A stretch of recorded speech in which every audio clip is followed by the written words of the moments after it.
যুবক ভাই, তোমাদের কাছে অনুরোধ, ভাইয়া নষ্ট হইও না, চরিত্রহীন হইও না। নিজেরে নিজে বরবাদ করলে পৃথিবীর কেউ তোমার খবর নিবে না। হ্যাঁ, তুমি আমার মোবাইলে, ফেসবুকে তুমি তোমার এই চুল দিয়া মোটরসাইকেলের ফাঁসে দাঁড়াইয়া অথবা ওই খালের কোনার দাঁড়াইয়া ছবি দিয়া মানুষের এত সময় নেই, উদ্দা একেবারে ধোকা খাইলে আর কি। মানুষের বুঝে আর কাম নাই বইয়ে বইয়ে তোমার ছবি চাওয়ানো, তুমি যে একটা ঢকের। আরে বাপরে, আমনে একবারে ইউসুফ আলাইহিস সালামের মতো সুন্দর, আমরা চাইতে মানুষ একবারে লাইন ধরছে, সিরিয়াল ধরছে, শুধু শুধু, একেবারেই শুধু শুধু নিজেরে নষ্ট করে দেওয়ার মধ্যে।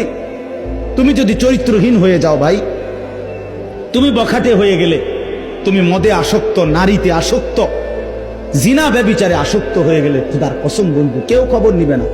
এই সমাজ বড় স্বার্থপর।